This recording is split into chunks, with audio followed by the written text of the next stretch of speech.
so much happened this week. And I mean, I meant to do this video earlier in the week, but I was just like, I'm not gonna rush to do this thing. But what's the moral of the story? The moral of the story is do not share your ideas, concepts, proposals with people without signing a non-disclosure agreement. Like I said in my copyright video, rather try get a meeting with these people in person. Don't send stuff over email. Like, unless for instance you've sent a non-disclosure, they've signed it and whatever, and then you're sort of safe, then you can send whatever to them, you know. Document the process. Make sure you have all the evidence ready should something go wrong, né? And if you ever feel like somebody has infringed on your concept or your IP or whatever, you've got a claim under copyright. Depends what IP right is being infringed. Let's say it's a copyright infringement. You've got a claim under the Copyright Act. You can institute proceedings in the High Court. Go to an attorney that can draft the necessary affidavit for you. You would obviously have to produce the necessary evidence. Stuff like proof of when you created the work, that it's original, that it's in material form, that the person has infringed in whatever way they've infringed. That will be all put in the affidavit. And then if you're successful with your claim, you can claim for damages and reasonable royalties that you would have received had that IP been properly licensed to whoever, right? But today I'm not talking about that issue. I'm talking about trademarks, which is anyway part of intellectual property, right? Everybody knows what a trademark is, right? So what is a trademark? A trademark is a name, a logo, a sign, a device, anything that distinguishes your business's goods or services from somebody else's goods or services. So your trademark must be able to distinguish whose business is who. We know Chicken Licken because of their trademark. We know McDonald's because of the big M. We know F&B because of the tree. We know, you understand where I'm going with this. Those trademarks are distinguishable from other people's goods and services because they are known to be that business's name or mark. Okay, so trademarks can be filed in 45 classes. Those 45 classes deal with all the possible goods and services that could be offered in a business. Class 1 to 34 deals with products like goods. So class 1 to 34 is stuff that you sell. Clothes, food, cell phones, devices, cars. You'd have to find which class is relevant to your business in terms of the good that you are, the good or the product that you're offering to people. Class 35 to 45 deals with services. So your F&Bs of this world, financial services, your law firms, your entertainment people, they would file their trademarks in those classes, one of those classes, whichever is relevant to them. It's important that when you file a trademark at the trademarks office that you register your trademark in the correct class. Otherwise, you won't have the maximum protection for that trademark, right? So for instance, there's no use if you're selling clothes, you file your trademark in a class that deals with food. Doesn't make sense. Do you understand? So you must file your trademark in relation to the class that's relevant to your business. Searches. Please conduct searches on the trademarks register before you start your business. Before you spend money, before many things. Dare I say, that's the first place you must start. Why? Number one, every business has a trademark. Every single person who offers a good or a service has a trademark, whether they know it or not. Do you have a name for your business? Do you have a name for your church? Do you have a name for your product? Do you have a name? Then you have a trademark.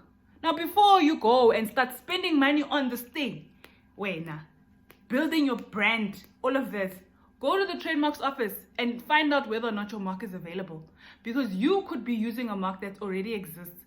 And that person who has a prior right, because they've been using your mark before when you came on the blog, they can come to you and say, you're infringing on my mark, or your mark is similar to mine, stop using it. Then you must rebrand. You must start from scratch. Because why? You didn't do a search of the trademarks register. So before you start many things, before you go far, check the register to see if your mark is available. You'll find that sometimes maybe you want to offer clothing services, you want to sell clothes, and the mark that you want to use, the name that you want to use, there's something similar, but the person who has a similar mark is providing legal services, right? So in situations like that, the registrar might allow your trademark to be registered because the goods and the services are not the same. In other words, people are not going to get confused tomorrow if they rock up at a law firm with a name like your shop, because they know, but the shop, so long as you can distinguish. So a lot of the times we would advise the clients to file their trademarks as a word. So if it's a church, for example, Celebration Christian Fellowship, then you'll file the trademark Celebration Christian Fellowship as a word. But if you have a logo as well, then we'll say also file your logo, right? So that logo, even if tomorrow there's another church called Celebration Fellowship Church, they're the same, ne? The names are the same, but at least the logos might be different. Then we'd be like, okay, we can distinguish between the two. I don't want to go into church names because church names are very confusing. A lot of churches, the names are the same. And churches, anyway, don't file trademarks. You can check the trademark register for yourself. You'll see only the big churches are woke. They file trademarks on the trademark register. And they are protected. Whereas the small churches, the ones that pop up like mushrooms, they don't have trademarks, they've got nothing. And the problem is they're using your name when at the big church and you don't know anything about them. Tomorrow, people are getting confused. Oh, Kanti, is that the mother church? Like, do you understand? Like, it becomes an issue. I don't talk about churches. And I'm sure that's not the only problem area when it comes to trademarks. But let me just say, shout out to all the churches or people who know people in churches, who own churches. Tell your peoples to file trademarks for their churches. Because the problem is that now, that church that makes people eat snakes, the name is the same as that other church that doesn't do that stuff. And now people think they're associated when they are not. Why? Because the names are the same. Protect yourself. Anyway, moving on. What was I saying? Sorry, I'm gonna think about what I was saying. Oh yeah. So you might find that the registrar will allow your mark to be registered if maybe there's a similar mark that already exists, but that mark is registered in a different class that is not confusing, or that the goods and the services are not similar to the ones that you're offering, right?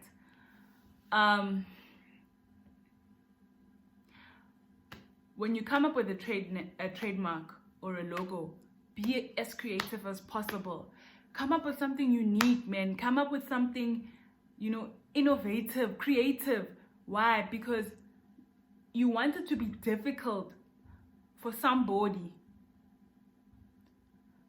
In fact, you want it to be easy to prove that somebody copied your mark, because how could they have come up with the same thing that you came up with? Number one. Number two, you want it to be easy for you to register your trademark at the trademarks office. So if it's creative, it's innovative, it's new, then the possibility of you getting a registration are high. But if it's not, if you're gonna use something simple, fruits and vegetables, fruits and veg, those guys who sell food, I haven't checked the register if they've got a registration, but if they've got a registration, they are very lucky, because that name, it's bad, yo. But it's good if they've got reputation in the mark, because hey, you know, now no one else can register the trademark fruits and vegetables for selling fruits and veggies, you know. And I guess this will lead me to my next point. Okay, before I start with the next point, guys, check out this Fruit and Veg City trademark. I actually didn't know that they're the parent company for Food Lovers Market. Makes sense.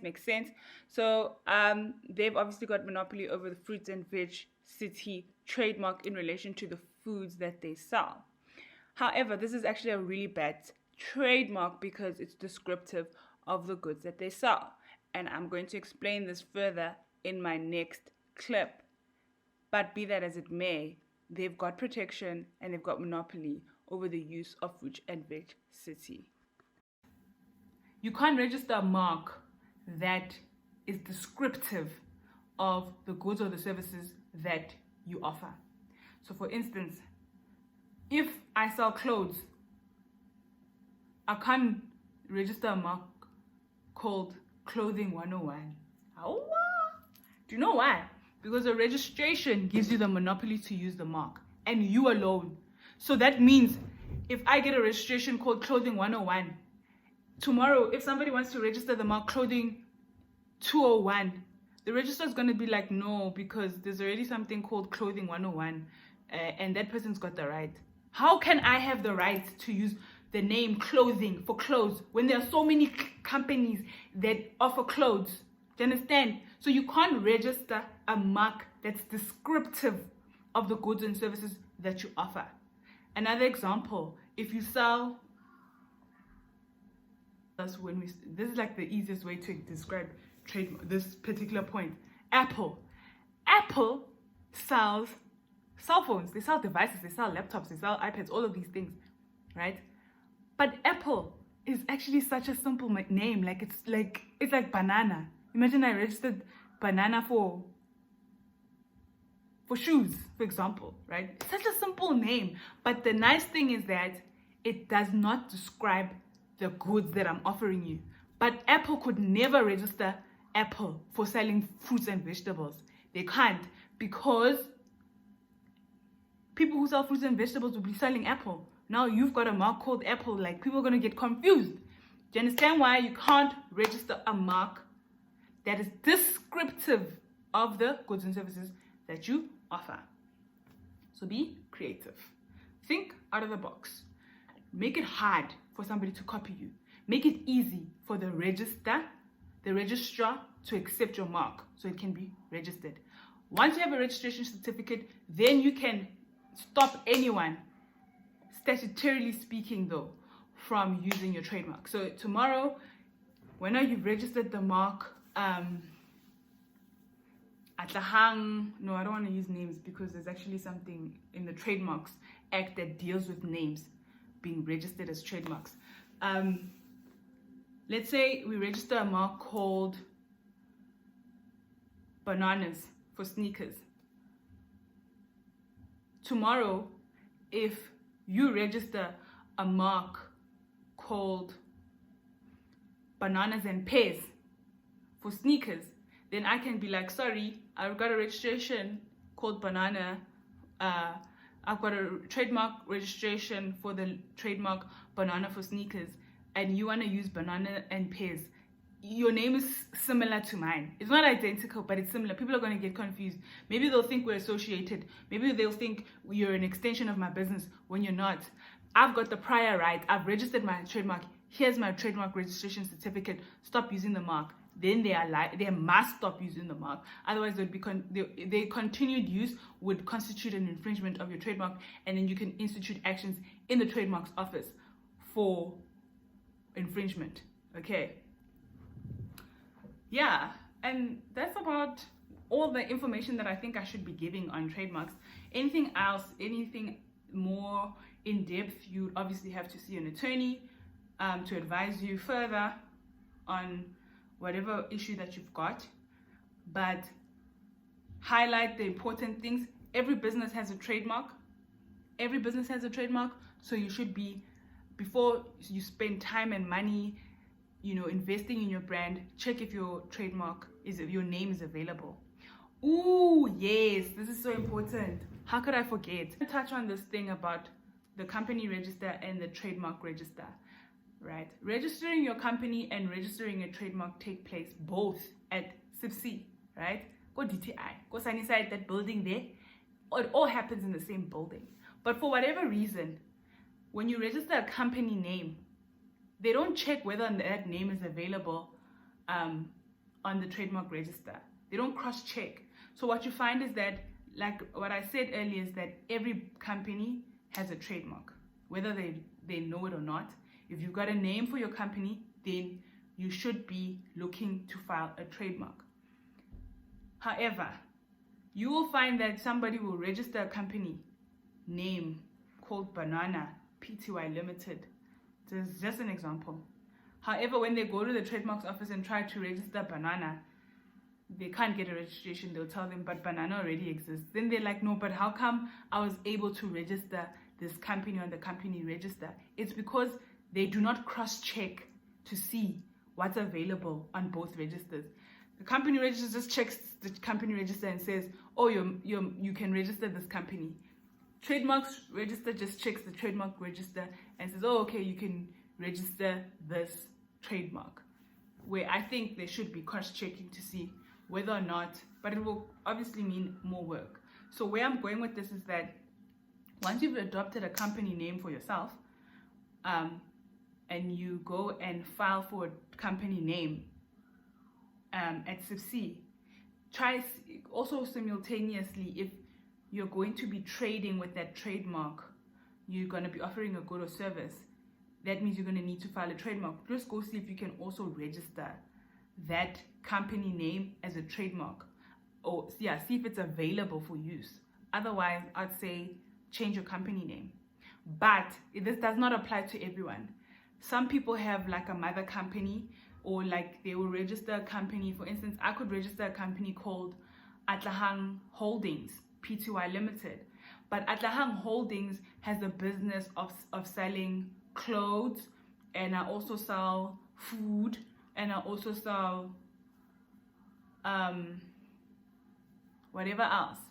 But the name that I use to sell my products is not Atlahang Holdings. Maybe I use Govuza for my actual products. Then there's no need to cross-check, right? Although I might want to register Atlahang Holdings on the trademarks register as well in relation to business services, but then Govuza would be registered in relation to clothes and in relation to food. But I would not register Atlahang Holding on the trademarks register in relation to clothes or in relation to food. Why? Because my actual food or my actual clothes don't have the trademark Atlahang Holdings. That's just the mother company. I hope I'm making sense. Okay, right. So that thing of cross-checking to see if your company name and your trademark are available on both registers might not be relevant for everyone, especially if your company registration is just the holding company, but you use a different trademark for your actual business services. Then for the actual goods or services that you offer to people, then you don't need to do that cross-check. But I just wanted to explain how sometimes people find that they were able to register a company name, but they were not able to register the same name as a trademark. It's because they do not cross-check those registers. Okay.